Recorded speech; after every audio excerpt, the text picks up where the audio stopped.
Hello, Narnach here. Welcome back to Path of Exile. We're looking once again at the Atlas of World. I wanted to make a very small correction on what I said last time. We're also closer to the Minotaur than I had once realized. From the underground river, there's actually also 7 maps that connect us to the Minotaur. So all the bosses are actually 7 steps away from us. So I personally don't really care which way we go. So for now we're gonna run the Courtyard because I have that map. And that's gonna mean that the Phoenix is now 6 maps away from us after we complete this. Of course, you always have a higher chance of finding adjacent maps to the maps that you are running. On the other hand, sometimes your luck really betrays you and you're finding everything you've unlocked so far except for connected maps, and then it's down to buying maps.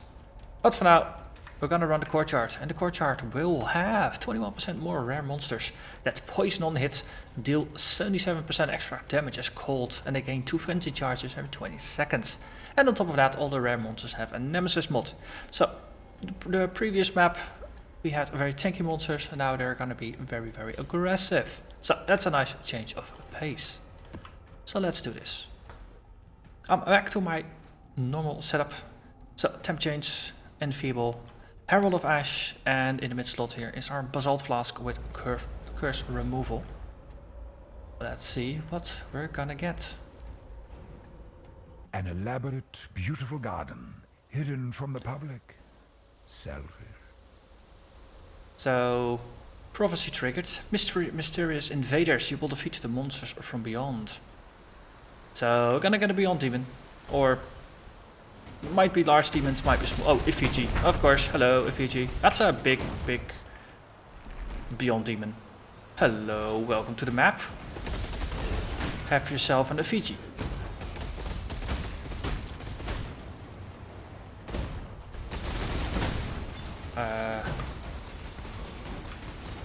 There.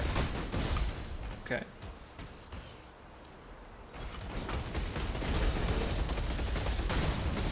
So the trick here is not to get hit by all those lightning things that he throws at us. And he keeps teleporting, because of course, lightning warp.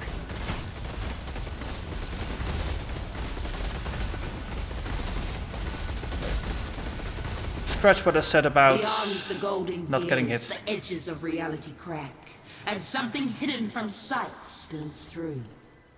Scratch what I said about not getting hit. Best strategy for us was to actually face tank it and just leech through the damage that was being dealt to us. Some strategies might appear counterproductive, but they work. Once you're leeching, you need to keep attacking. That's the best way to stay alive. Even with something as spiky as that Stormcall.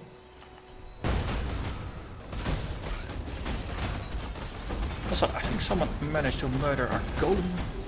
That's not entirely how things were planned to be, but it will do them.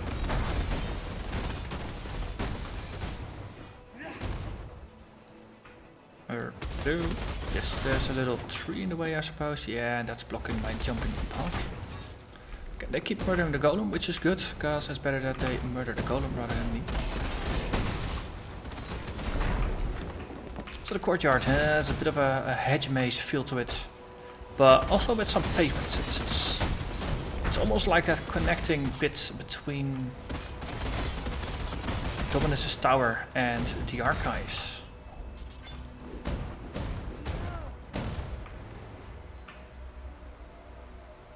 It feels familiar.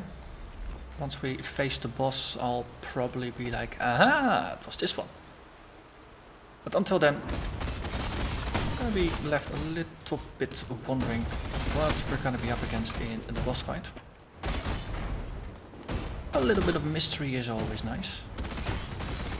It does add to the charm of the map.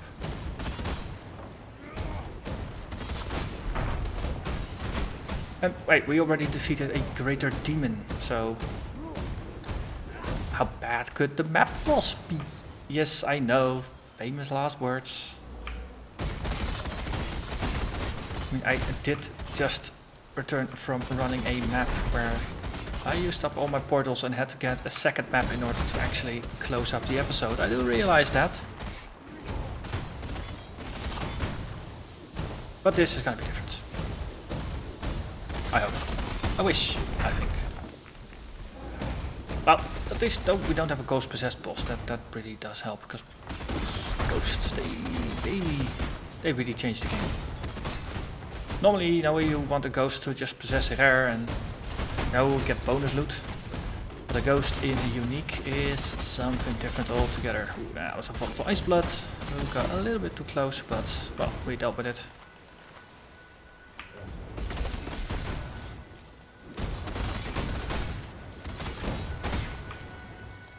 Just tracing the outlines of the map currently. Seems like a decent way to do this. Like so.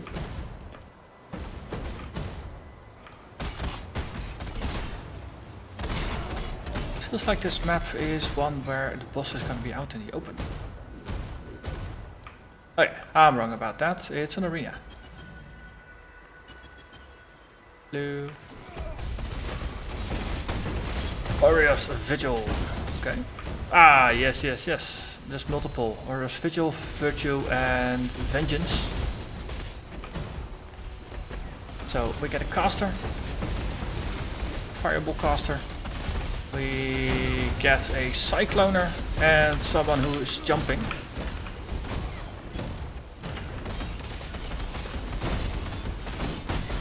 Okay, that's one. Ooh, Vanguard belt. That's nice. That's and a Reaver sword. Okay. Let's get rid of all this trash, shall we? I want the new shinies. What? I want my shinies. So what's this? Hiltless. Increased accuracy. Gems are supported by level 1 blood magic. A whole bunch of extra physical damage. It's a two-hander, so it's not going to be relevant for our build. Enemies you attack reflect 100 physical damage to you. So you hit them, you get them back. Because hiltless, of course, you're actually literally holding the blade. +2 weapon range and a bunch of extra crit shots. Interesting concept. But of course, it's the Vanguard belt. That is the interesting bit. Bunch of armor and evasion. So this is on par with getting an extra helmet, which we currently don't have. Extra elemental damage with the weapon, strength, max life, and increased stun duration. It's just not even an all that bad roll. If you get this with another, let's say, 250 armor or something on top of that, you could get a nice tanky thing out of it. But Courtyard drops a Vanguard belt. That is interesting to remember.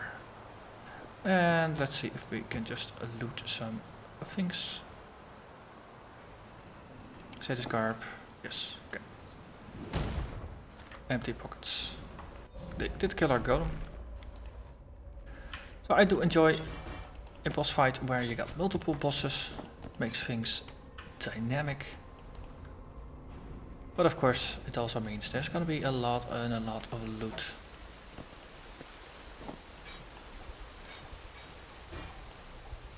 Okay.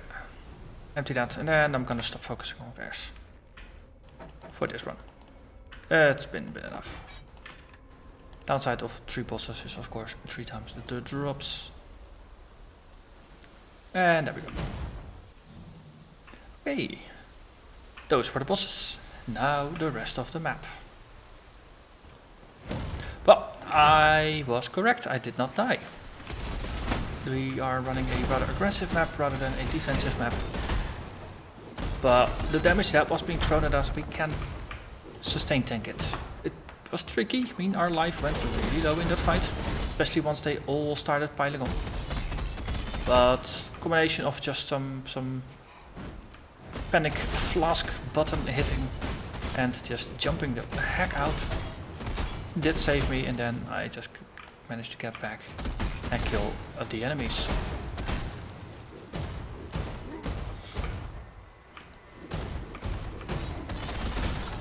Hello, Hexfond. Yeah.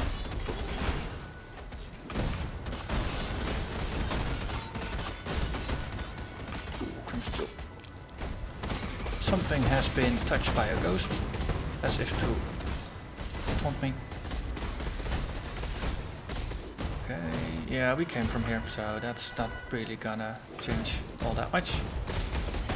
And you're not gonna drop all that much more. Okay. They did kill our golem. And these are a different type of ghosts. Would be interesting if we could get another couple of those Vanguard belts.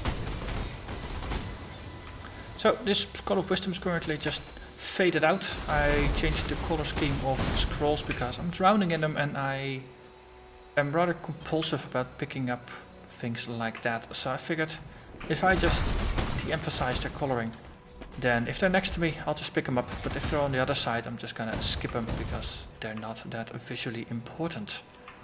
Because if you got a couple hundred scrolls in your stash, then you really don't need more scrolls.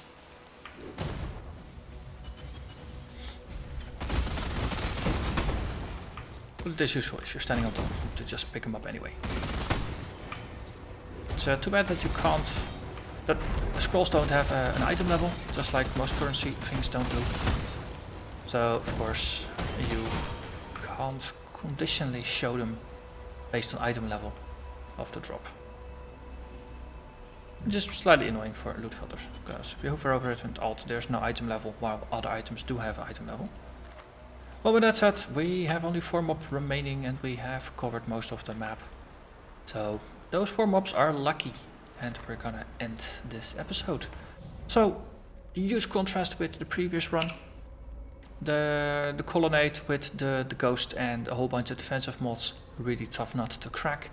Courtyard with only a set of aggressive mods and not the strongest mods at that, relatively doable. So for now, I'm gonna thank you very much for watching, and I'll see you again next time when we run another map. Bye bye.